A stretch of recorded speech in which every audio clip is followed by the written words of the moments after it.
Now listen carefully and answer questions 1 to 5. Good morning. Thanks for coming in to see us here at the agency, Joe. I'm one of the agency representatives and my name's Sally Baker. Hi, Sally. I think we spoke on the phone, didn't we? That's right, we did. So thank you for sending in your CV. We've had quite a careful look at it, and I think we have 2 jobs that might be suitable for you. Okay. The first one is in a company based in North London. They're looking for an administrative assistant. Okay. What sort of company is it? They're called Home Solutions, and they design and make furniture. Oh, I don't know much about that, but it sounds interesting. Yes, well, as I said, they want someone in their office, and looking at your past experience, it does look as if you fit quite a few of the requirements. So on your CV, it appears you've done some data entry? Yes. So that's one skill they want. Then they expect the person they appoint to attend meetings and take notes there. Okay. I've done that before, yes. And you need to be able to cope with general admin. Filing and keeping records and so on. That should be okay. And in my last job, I also had to manage the diary. Excellent. That's something they want here too. I'd suggest you add it to your CV. I don't think you mentioned that, did you? No. So, as far as the requirements go, they want good computer skills, of course, and they particularly mention spreadsheets. That should be fine. And interpersonal skills, which would be something they'd check with your references. I think that should be okay, yes. Then they mention that they want someone who is careful and takes care with details. Just looking at your CV, I'd say you're probably all right there. I think so, yes. Do they want any special experience? I think they wanted some experience of teleconferencing. Oh, I've got 3 years' experience of that. Let's see. Yes, good. In fact, they're only asking for at least 1 year, so that's great. So is that something that might interest you? It is, yes. The only thing is, you said they were in North London, so it would be quite a long commute for me. Okay. Before you hear the rest of the conversation, you have some time to look at questions 6 to 10.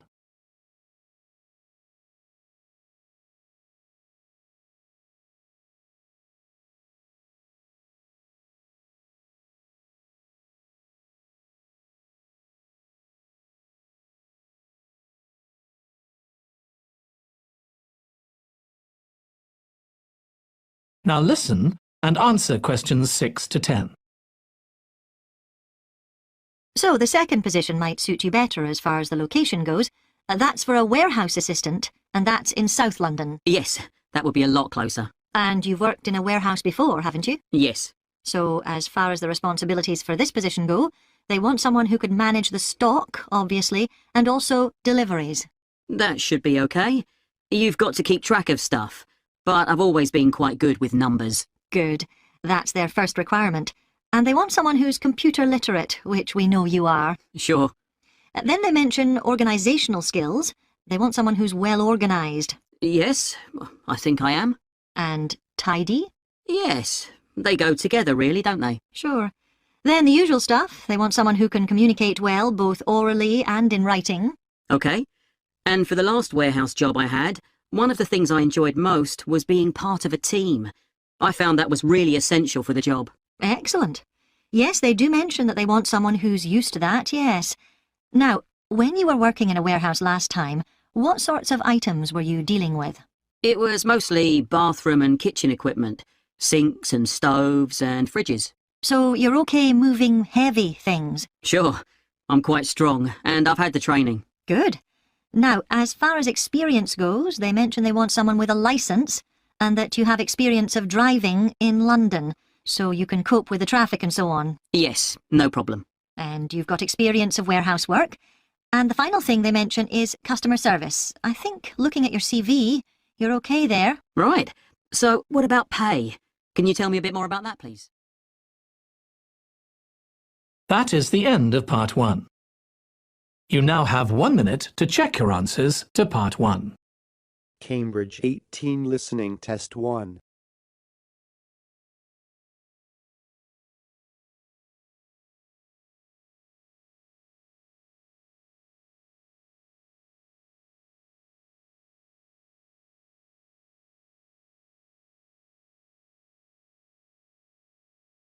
Part 2. You will hear a woman called Alice Riches talking on the radio about a scheme which involves closing streets to traffic to allow children to play. First, you have some time to look at questions 11 to 16.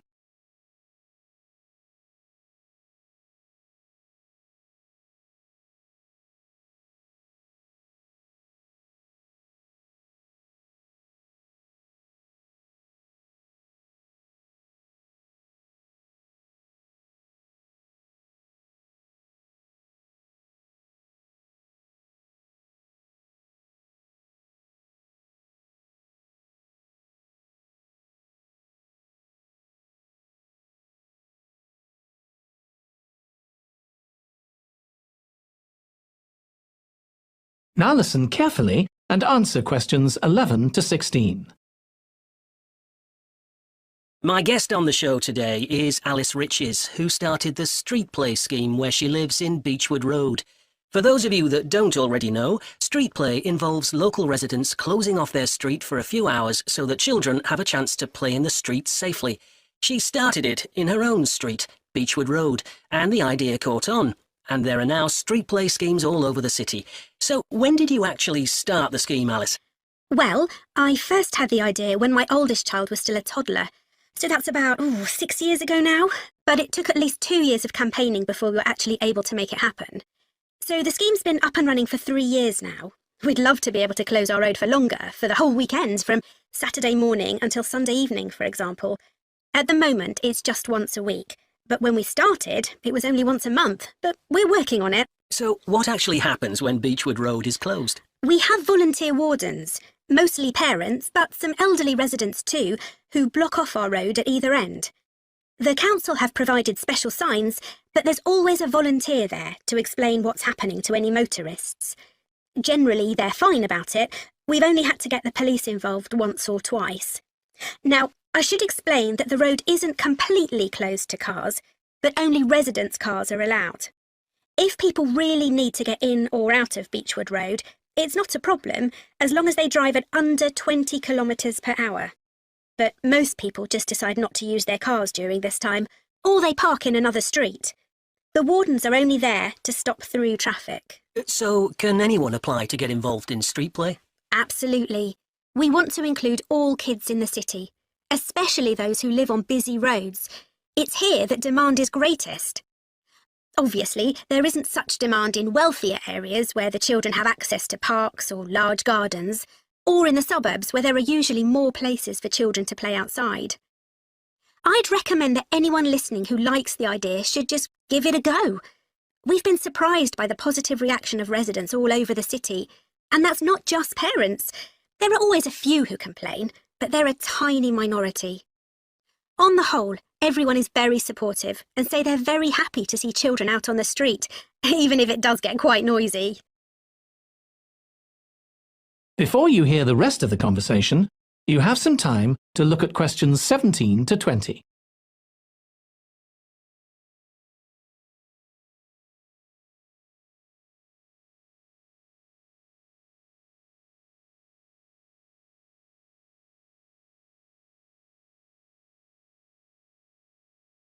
Now listen and answer questions 17 to 20. There have been so many benefits of street play for the kids. Parents really like the fact that the kids are getting fresh air instead of sitting staring at a computer screen, even if they're not doing anything particularly energetic.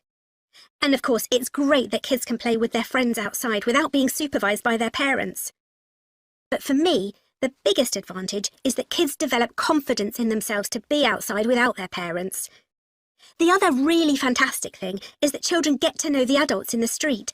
It's like having a big extended family. It certainly does have a lot of benefits. I want to move on now and ask you about a related project in King Street. Right. Well, this was an experiment I was involved in, where local residents decided to try and reduce the traffic along King Street, which is the busiest main road in our area, by persuading people not to use their cars for one day. We thought about making people pay more for parking, but we decided that would be really unpopular. So instead, we just stopped people from parking on King Street, but left the other car parks open. It was surprising how much of a difference all this made. As we'd predicted, air quality was significantly better, But what I hadn't expected was how much quieter it would be, even with the buses still running. Of course, everyone said they felt safer, but we were actually amazed that sales in the shops went up considerably that day. We thought there'd be fewer people out shopping, not more. That's really interesting. So the fact that the street was... That is the end of Part 2. You now have 30 seconds to check your answers to Part 2.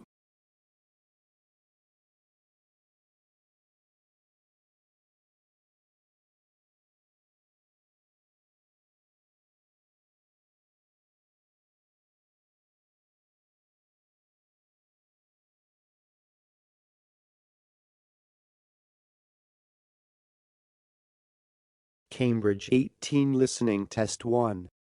Part 3. You will hear two students, called Hazel and Tom, talking about Hazel's Media Studies assignment. First, you have some time to look at questions 21 to 26.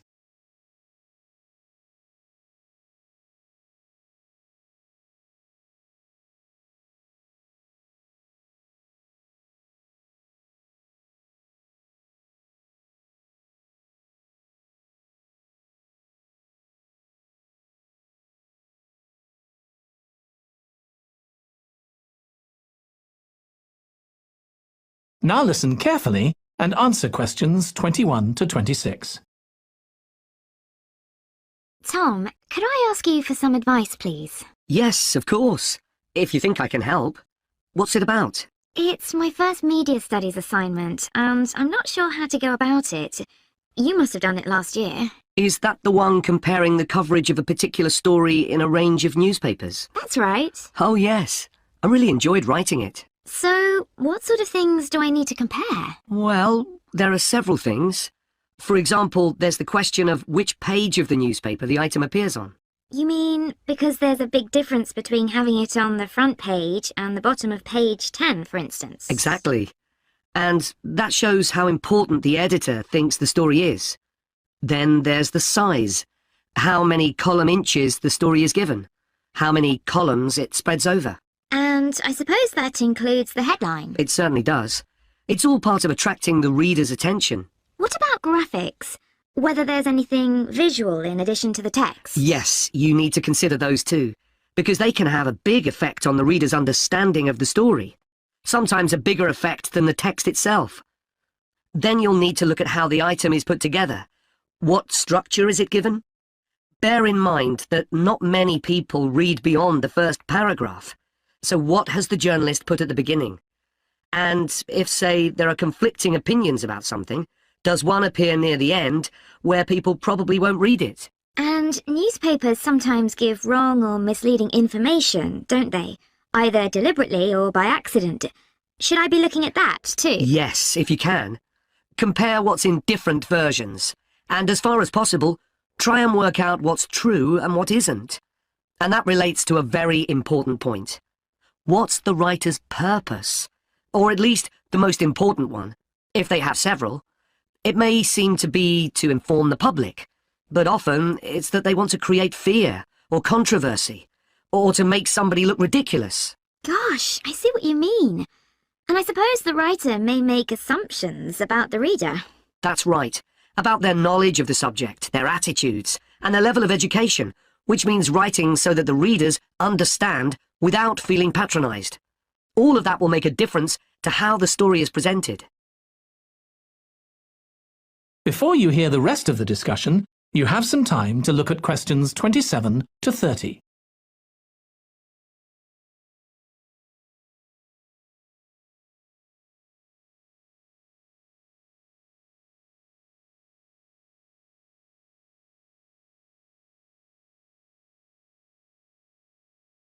Now listen and answer questions 27 to 30. Does it matter what type of story I write about? No. National or international politics, the arts, anything, as long as it's covered in 2 or 3 newspapers. Though, of course, it'll be easier and more fun if it's something you're interested in and know something about. And on that basis, a national news item would be worth analysing. I'm quite keen on politics, so I'll try and find a suitable topic. What did you choose for your analysis, Tom? I was interested in how newspapers expressed their opinions explicitly. So I wanted to compare editorials in different papers, but when I started looking, I couldn't find two on the same topic that I felt like analysing.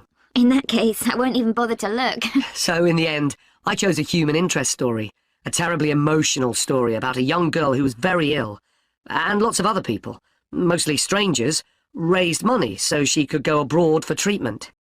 Actually, I was surprised. Some papers just wrote about how wonderful everyone was, but others considered the broader picture, like why treatment wasn't available here. I usually find stories like that raise quite strong feelings in me.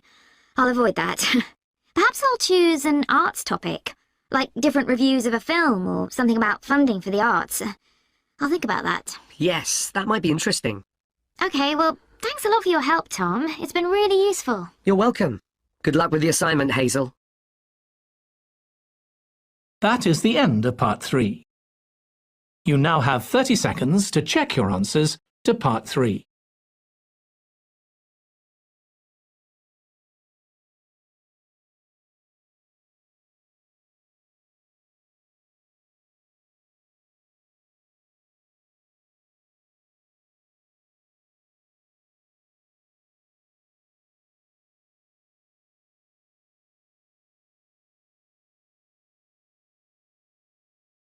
Part 4.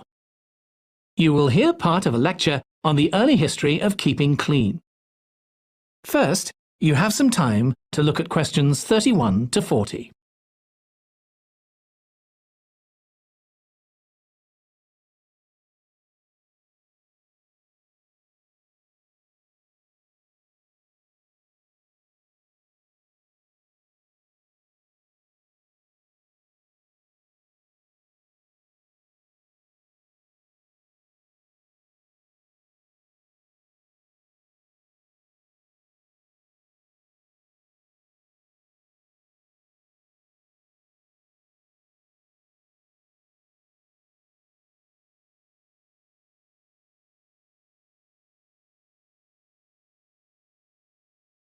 Now listen carefully and answer questions 31 to 40. Nowadays, we use different products for personal cleanliness, laundry, dishwashing and household cleaning, but this is very much a 20th century development. The origins of cleanliness date back to prehistoric times. Since water is essential for life, the earliest people lived near water and knew something about its cleansing properties, at least that it rinsed mud off their hands. During the excavation of ancient Babylon, evidence was found that soap making was known as early as 2800 BC. Archaeologists discovered cylinders made of clay, with inscriptions on them saying that fats were boiled with ashes. This is a method of making soap, though there's no reference to the purpose of this material. The early Greeks bathed for aesthetic reasons and apparently didn't use soap. Instead, they cleaned their bodies with blocks of sand, pumice and ashes, then anointed themselves with oil and scraped off the oil and dirt with a metal instrument known as a strigil. They also used oil mixed with ashes. Clothes were washed without soap in streams. The ancient Germans and Gauls are also credited with discovering how to make a substance called soap, made of melted animal fat and ashes. They used this mixture to tint their hair red. Soap got its name, according to an ancient Roman legend, from Mount Sapo, where animals were sacrificed, leaving deposits of animal fat. Rain washed these deposits, along with wood ashes, down into the clay soil along the River Tiber. Women found that this mixture greatly reduced the effort required to wash their clothes. As Roman civilization advanced, so did bathing. The first of the famous Roman baths, supplied with water from their aqueducts, was built around 312 BC. The baths were luxurious, and bathing became very popular. And by the 2nd century AD, the Greek physician Galen recommended soap for both medicinal and cleansing purposes. After the fall of Rome in 467 AD, and the resulting decline in bathing habits, much of Europe felt the impact of filth on public health. This lack of personal cleanliness and related unsanitary living conditions were major factors in the outbreaks of disease in the Middle Ages, and especially the Black Death of the 14th century. Nevertheless, soap making became an established craft in Europe, and associations of soap makers guarded their trade secrets closely. Vegetable and animal oils were used with ashes of plants, along with perfume, apparently for the first time. Gradually, more varieties of soap became available for shaving and shampooing, as well as bathing and laundering. A major step toward large-scale commercial soap making occurred in 1791, when a French chemist, Nicolas Leblanc, patented a process for turning salt into soda ash, or sodium carbonate. Soda ash is the alkali obtained from ashes that combines with fat to form soap. The Leblanc process yielded quantities of good quality, inexpensive soda ash. Modern soap making was born some 20 years later, in the early 19th century, with the discovery by Michel Eugène Chevreul, another French chemist, of the chemical nature and relationship of fats, glycerine, and fatty acids. His studies established the basis for both fat and soap chemistry, and soap making became a science. Further developments during the 19th century made it easier and cheaper to manufacture soap. Until the 19th century, soap was regarded as a luxury item, and was heavily taxed in several countries. As it became more readily available, it became an everyday necessity, a development that was reinforced when the high tax was removed. Soap was then something ordinary people could afford, and cleanliness standards improved. With this widespread use came the development of milder soaps for bathing and soaps for use in the washing machines that were available to consumers by the turn of the 20th century. That is the end of part 4. You now have 1 minute to check your answers